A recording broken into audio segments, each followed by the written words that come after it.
this off.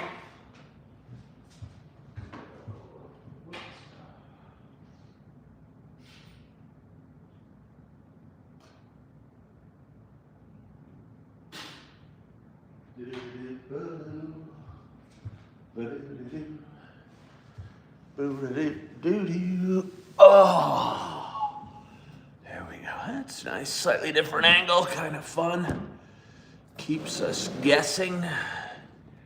Slide it back a little. Probably need the fireplace on, don't we? Do do do do do.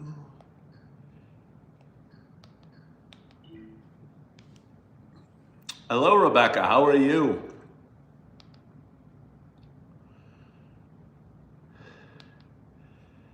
Pop on the fireplace. Light my candle. Here we go. Get a little nice ambiance. Got the fire going. Got the candle lit. We got Rebecca in the house. And good evening. My name is Ken Tracy, and this is Bible readings on a Friday night.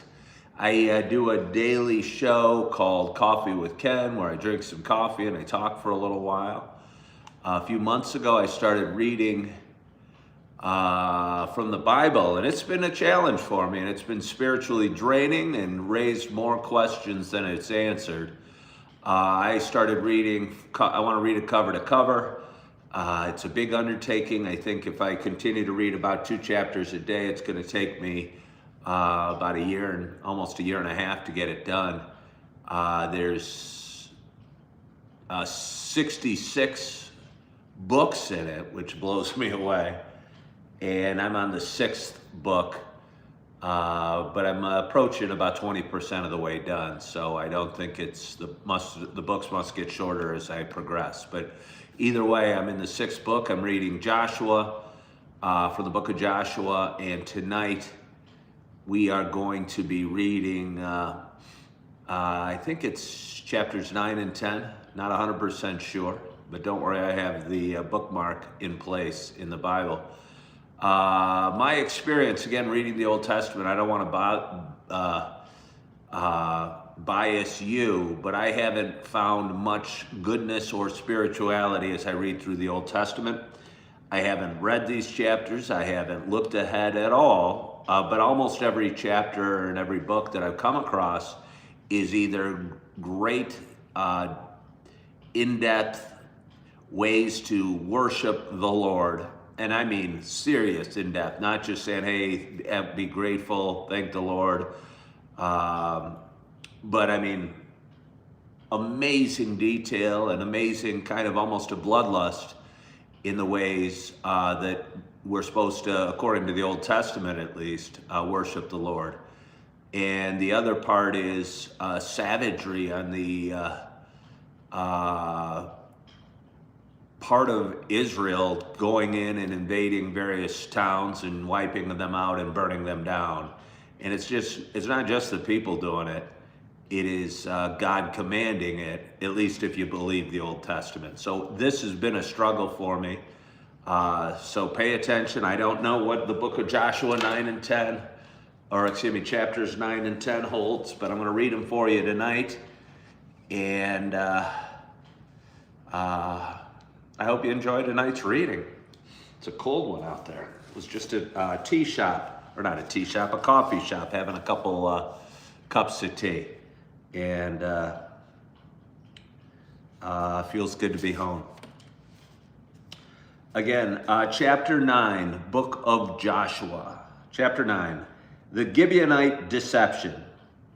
As soon as all the kings who were beyond the Jordan in the hill country and in the lowland all along the coast of the Great Sea toward Lebanon, the Hittites, the Amorites, the Canaanites, the Perizzites, and the Hivites, and the Jebusites heard of this, they gathered together as one to fight against Joshua and Israel.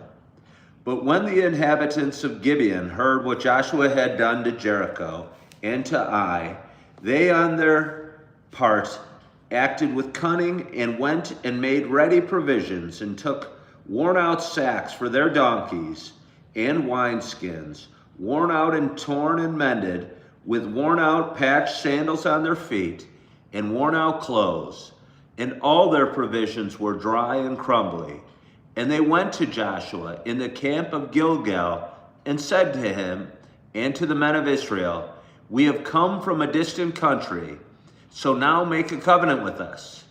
But the men of Israel said to the Hivites, "Perhaps you live among us, then how can we make a covenant with you?" They said to Joshua, "We are your servants." And Joshua said to them, "Who are you, and where do you come from?" They said to him, "From a very distant country.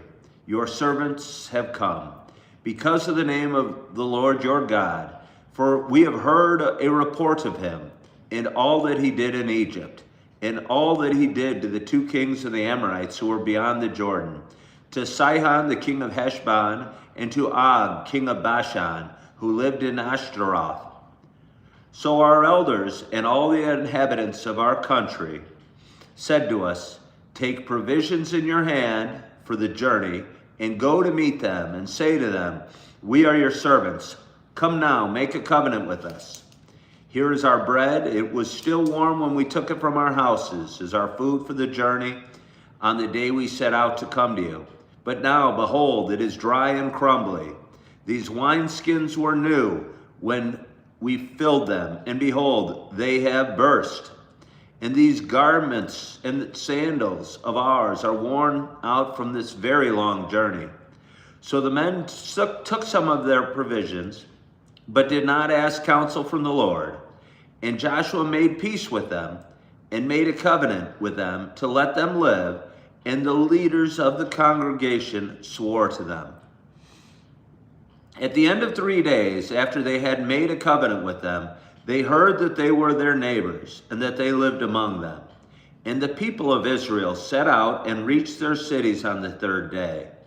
Now their cities were Gibeon, Shephirah, Beeroth, and Kiriath Harim.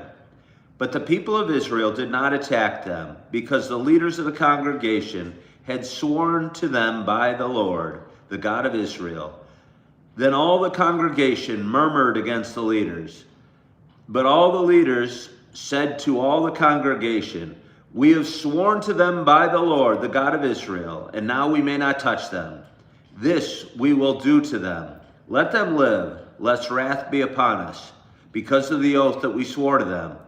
And the leaders said to them, "Let them live."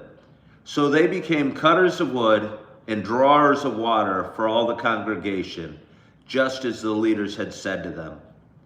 Joshua summoned them, and he said to them, "Why did you deceive us, saying, 'We are from very far from you,' when you dwell among us?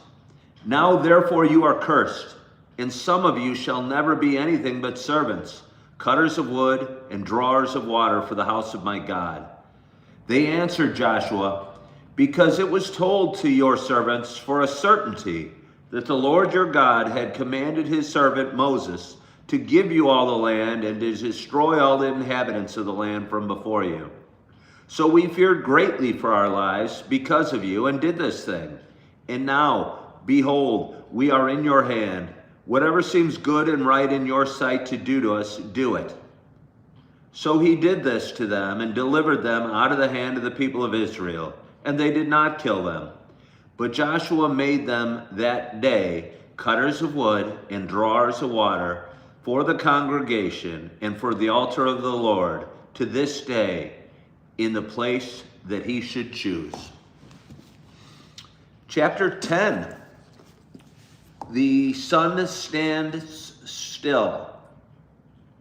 As soon as Adonizedek, king of Jerusalem, heard about how Joshua had captured Ai and devoted it to destruction, doing to Ai and its king as he had done to Jericho and its king, and now the inhabitants of Gibeon had made peace with Israel and were among them, he feared greatly, because Gibeon was a great city, like one of the royal cities, and because it was greater than Ai, and all its men were warriors. So Adonai-Zedek, king of Jerusalem, sent to Hoham, king of Hebron, to Piram, king of Jarmuth, to Japhia, king of Lachish, and to Debir, king of Eglon, saying, Come up to me and help me, and let us strike Gideon. For it has made peace with Joshua and with the people of Israel. Then the 5 kings of the Amorites, the king of Jerusalem, the king of Hebron, the king of Jarmuth, and the king of Lachish, and the king of Eglon, gathered their forces and went up with all their armies and encamped against Gideon and made war against it. And the men of Gideon sent to Joshua at the camp in Gilgal, saying, Do not relax your hand from your servants. Come up to us quickly and save us and help us. For all the kings of the Amorites who dwell in the hill country are gathered against us. So Joshua went up from Gilgal, he and all the people of war with him, and all the mighty men of valor. And the Lord said to Joshua, Do not fear them, for I have given them into your hands. Not a man of them shall stand before you. So Joshua came upon them suddenly, having marched up all night from Gilgal. And the Lord threw them into a panic before Israel, who struck them with a great blow at Gideon, and chased them by the way of the ascent of Beth-Horon, and struck them as far as Azekah and Makkedah. And as they fled before Israel, while they were going down the ascent of Beth-Horon, the Lord threw down large stones from heaven on them as far as Azekah, and they died. There were more who died because of the hailstones than the sons of Israel killed with the sword. At that time, Joshua spoke to the Lord in the day when the Lord gave to the Amorites over to the sons of Israel. And he said in the sight of Israel, Sun, stand still at Gideon, and the moon in the valley of Ajalon. And the sun stood still, and the moon stopped, until the nation took vengeance on their enemies. It is not written in the book of Josh. Is this not written in the book of Jashar? The sun stopped in the midst of heaven and did not hurry to set up for a whole day. There has been no day like it before or since, when the Lord heeded the voice of a man, for the Lord fought for Israel. So Joshua returned, and all Israel with him, to the camp at Gilgal. 5 Amorite kings executed.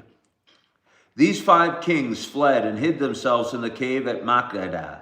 And it was told to Joshua, The 5 kings have been found hid in the cave at Makkedah.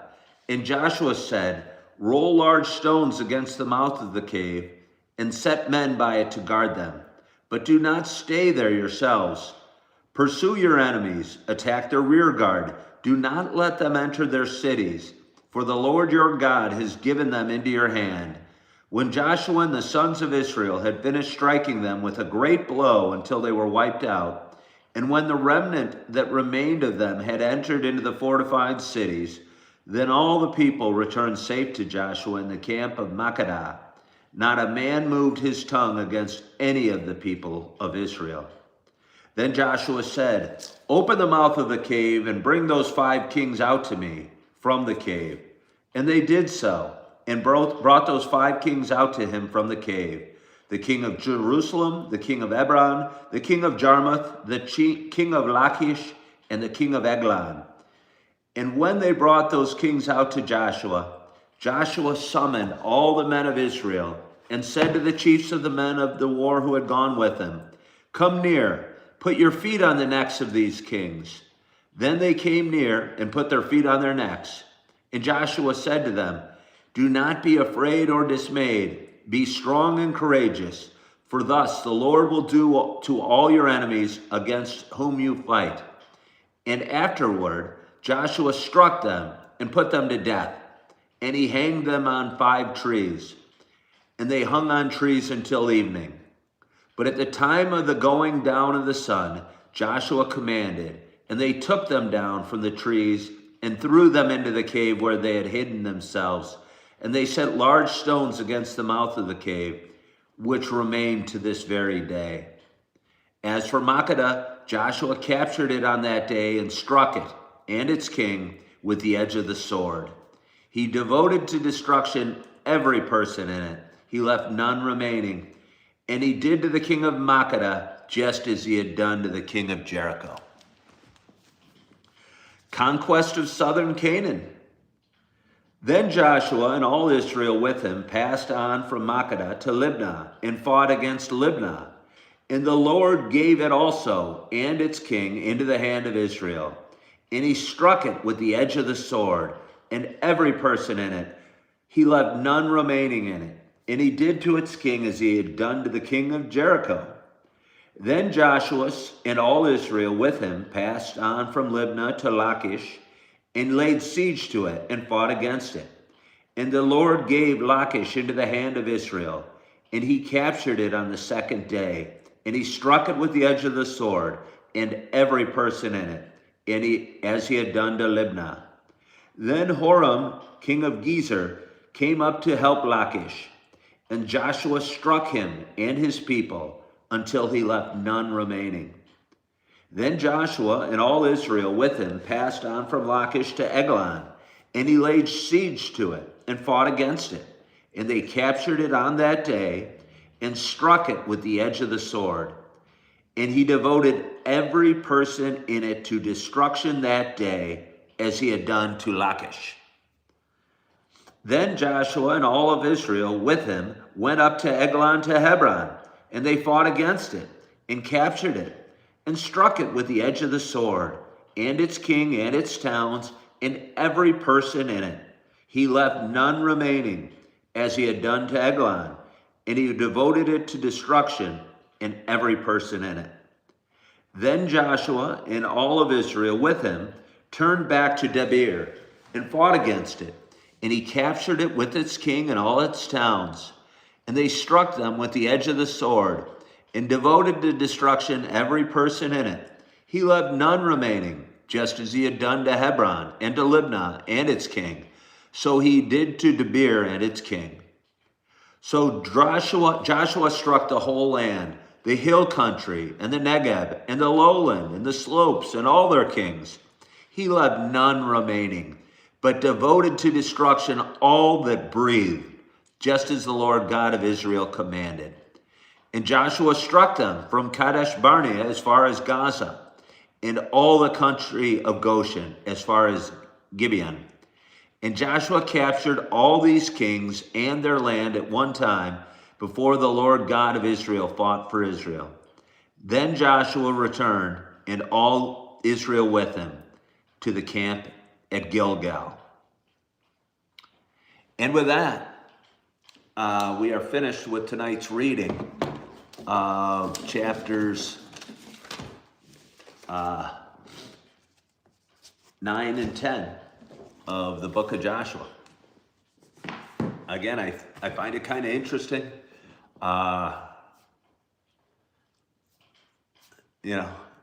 Every chapter, every book,